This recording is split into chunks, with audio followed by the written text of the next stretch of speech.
बिहार में लोगों का पलायन इसलिए हो रहा है क्योंकि यहाँ से पूंजी और बुद्धि का पलायन हो रहा है।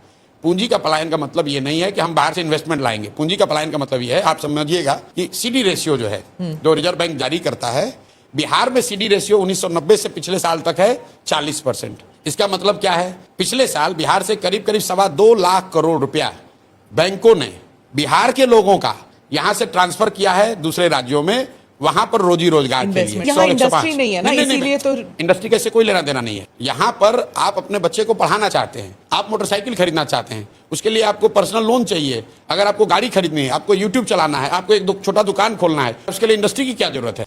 अगर बिहार में 70% क्रेडिट सीडी रेशियो हो, 2.25 लाख करोड़ रुपया बिहारियों का पैसा एक्स्ट्रा इन्वेस्ट होगा, उसके लिए किसी इंडस्ट्री की जरूरत नहीं है। हम लोग ये चाहते हैं कि एज ए फर्स्ट स्टेप जो बिहार का पैसा है वो बिहार में लोगों को ऋण मिले। यहां बैठे हुए लोगों से पूछ लीजिए, जो लोग यहां बैठे हैं, अगर आपको नोएडा में फ्लैट खरीदना है, एचडीएफसी आपको लोन दे देगा आपके इनकम स्टेटस पर, लेकिन अगर आपको खगड़िया के अपने गांव में घर बनाना है तो एचडीएफसी लोन नहीं देगा। ये काम क्या नीतीश कुमार ने नहीं किया? क्या लालू यादव ने नहीं किया? यही बात। अब आप कह रहे हैं कि नीतीश कुमार क्यों नहीं करते हैं, तो भाई उनको समझ होगा तब तो। आप बिहार में किसी पॉलिटिशियन को सीडी रेशियो की बात करते हुए अगर सुने हो तो हमको बता दीजिए। यहाँ के फाइनेंस मिनिस्टर को बुला लीजिए, अगर वो बता दे कि भाई सीडी रेशियो होता क्या है, ये 2 लाख करोड़ रुपया ट्रांसफर हो रहा है, ये बता दे तो हम इस काम ही छोड़ देंगे। उसको मालूम ही नहीं कि भाई ये होता क्या है। बिहार में भी कॉन्स्टिट्यूशनली एक कमिटी है जिसका काम है कि इसको देखे हर महीने कि सीडी रेशियो राष्ट्रीय औसत के आसपास रहे। मुख्यमंत्री भी उस बैठकों में जाते हैं, नीतीश कुमार भी जाते हैं, लेकिन जाते हैं खड़ा होकर भाषण देते हैं, भाई बैंक वाले तुम लोग लोन नहीं दे रहे हो, बहुत दिक्कत हो रहा है, आप लोग सुधारिए। लेकिन जैसे नीतीश कुमार का बात यहाँ पुलिस वाला नहीं सुन रहा है, सीओ बीडीओ डॉक्टर टीचर नहीं सुन रहा है, वैसे बैंकर भी नहीं सुन रहा है। बैंकर हमारी बात सुनकर ये कह रहे हैं कि पहली बार भैया कोई बात तो कर रहा है हम लोग का।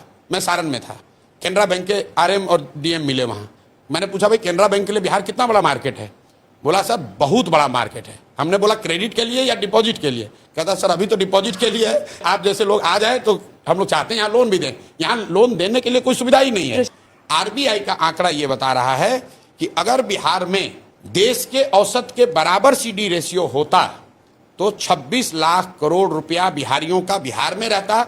आप अंदाजा लगाइए उससे कितने ज्यादा घर बनते, कितनी ज्यादा गाड़ियां खरीदी जाती, कितनी दुकानें खुलती, कितने लोग छोटे व्यापार करते। उससे यहाँ रोजगार होगा, उससे पलायन रुकेगा। इसलिए हम लोग का पहला जो बजुका है वो ये है कि 6 महीना में सीडी रेशियो को इंक्रीमेंटल बेसिस पर 70 जरूर कर देंगे।